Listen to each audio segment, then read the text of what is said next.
దట్టమైన నల్లమల్ల అడవి. చుట్టూ వన్యమృగాలు.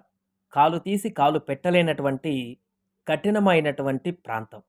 అలాంటి ప్రాంతంలో సుమారు 6 కిలోమీటర్ల వరకు నడక, పాదయాత్ర చేసి సలేశ్వర లింగమయ్య జాతర అక్కడ వెలిసినటువంటి లింగమయ్యను పరమశివుడిని దర్శించుకొని మరల 6 కిలోమీటర్లు అడవిలో కఠినమైనటువంటి పాదయాత్ర చేసి ఆ టైగర్ రిజర్వ్ ప్రాంతం నుంచి మరలా 26 కిలోమీటర్లు మట్టి రోడ్డున వాహనంలో ప్రయాణించి మెయిన్ రోడ్డు వరకు రావాల్సినటువంటి అత్యంత కఠినమైనటువంటి రహదారిలో ప్రయాణించి చేరుకోవాల్సినటువంటి జాతర మళ్ళీ వచ్చేసింది. అదే మన ఆమ్రాబాద్ పరిసర ప్రాంతంలో ఉన్నటువంటి సలేశ్వరం జాతర. ఈ జాతర ఎవ్రీ ఇయర్ 3 రోజుల పాటు కొనసాగుతుంది. చైత్ర పౌర్ణమి రోజు. సో 2025 ఈ సంవత్సరం కూడా సలేశ్వరం జాతర ప్రారంభం కాబోతుంది. నల్లమల్ల అడవిలో వెలిసినటువంటి ఈ సలేశ్వర క్షేత్రానికి ఉన్నటువంటి చరిత్ర ఏంటి? దాని ప్రాముఖ్యత ఏంటి? దీని వివరాలేంటో ఒకసారి తెలుసుకునేటువంటి ప్రయత్నం చేద్దాం. నాగార్జునకొండ తవ్వకాలలో బయటపడిన ఇక్ష్వాకుల శాసనాలలో సలేశ్వరం ప్రస్తావన ఉంది. ఈ శాసనాలు క్రీస్తు శకం 260 సంవత్సరంలో వెలిసినట్టుగా వేసినట్టుగా చరిత్రకారులు చెబుతున్నారు. క్రీస్తు శకం రిపీట్ వీటిలో చులదమ్మగిరి గురించి ప్రస్తావించారు. శ్రీలంక నుంచి వచ్చిన బౌద్ధ భిక్షువుల కోసం ఇక్ష్వాకులు చులదమ్మగిరి పైన అరమాలు కట్టించారు. అయితే ఆనాటి చులదమ్మగిరే ఈనాటి సలేశ్వరం అని చరిత్రకారులు చెబుతున్నారు. అంతేకాకుండా ఇక్కడ ఇక్ష్వాకుల కాలపు కట్టడాలు కూడా ఉన్నాయి. ఆనాటి బౌద్ధ క్షేత్రమే 6 నుంచి 7 శతాబ్దాలలో శైవ క్షేత్రంగా మార్పు చెంది ఉంటుందంటారు. ఇక్కడ విష్ణు కుండికులను కూడా కొన్ని నిర్మాణాలు చేశారు. అవి క్రీస్తు శకం 360, 370 మధ్యకాలానికి చెందినవిగా గుర్తించారు. అలాగే ఈ గర్భగుడి ముఖద్వారం పైన విష్ణు కుండినుల చిహ్నంగా గుర్తించిన పూలకొండి ప్రతిమ ఉంది. దీన్ని బట్టి చూస్తే ఇది విష్ణు కుండినుల కాలంలోనే పుణ్యక్షేత్రంగా ప్రసిద్ధి చెందిందని చెప్పవచ్చు.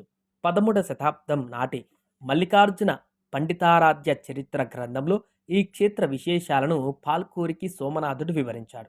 17వ శతాబ్దం చివరలో ఛత్రపతి శివాజీ కూడా ఇక్కడ ఆశ్రయం పొందినట్లు చరిత్ర చెబుతోంది. ఇక్కడ ఉత్సవాలు మాత్రం సుమారు 800 ఏళ్ల నుంచి ప్రతి ఏటా జరుపుతున్నట్లు తెలుస్తోంది. ఇక ఆలయం ముందు భాగంలో కుడి పక్కన సుమారు 2.5 అడుగుల వీరభద్రుని విగ్రహం ఉంది. దాని 4 చేతులలో ఆయుధాలు ఉన్నాయి. కుడి చేతిలో గొడ్డలి, కత్తి, ఎడమ చేతిలో డమరుకం, మరో ఆయుధం పట్టుకొని ఉన్నాడు. ఇక్కడ వినాయకుడి విగ్రహం కూడా ఉంది. ఎడమ వైపున గంగమ్మ విగ్రహం ఉంది. ఈ విగ్రహాలు అన్ని పురాతనమైనవే. వీటి ముందు రోలు ఉంది. ఇది స్థిర నివాసాన్ని సూచిస్తుంది. అంతేకాకుండా ఈ ఆలయానికి ఎడమ వైపున బ్రహ్మలిపిలో చెక్కిన ఒక శాసనం ఉంది. కుడివైపున మరో ప్రాచీన తెలుగు శాసనం ఉంది. ఈ రెండింటిని చరిత్రకారులు విష్ణు కుండినీల శాసనాలుగా గుర్తించారు. ఇదిలా ఉంటే నల్లమల్ల అడవుల్లో ప్రకృతి అందాలను చూసి నాటి నిజాం రాజు మురిసిపోయాడట. దాంతో అక్కడ వేసవి విడిది కేంద్రాన్ని కూడా ఏర్పాటు చేసుకున్నాడు. ఈ రోజుకి ఆ కట్టడాలు మనకు అక్కడ కనిపిస్తాయి. అంతకుముందు ఆ ప్రాంతాన్ని పుల్ల చెమల అని పిలిచేవాళ్ళు. ఆ తర్వాత పరహాబాద్గా అంటున్నారు. ఈ ప్రాంతంలోనే 1973లో ప్రాజెక్టు టైగర్ పేరిట పులుల సంరక్షణ కేంద్రాన్ని ఏర్పాటు చేశారు. ముఖ్యంగా ఈ సలేశ్వరం గుండంలో నీళ్లు చాలా చల్లగా, స్వచ్ఛంగా ఉంటాయి.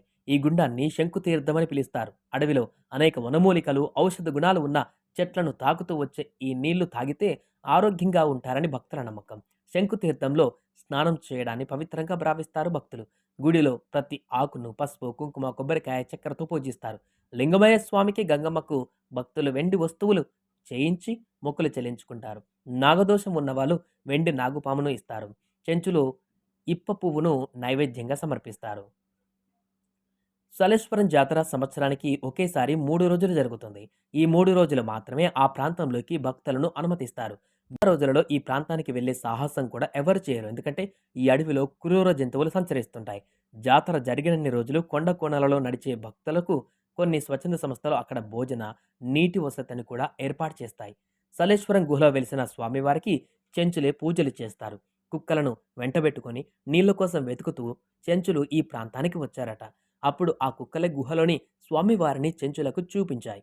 దాంతో అప్పటి నుంచి వాళ్ళే స్వామివారికి పూజలు చేయడం ప్రారంభించారు. ఇప్పటి వరకు ఈ ఆలయంలో చెంచులే పూజారులుగా ఉన్నారు.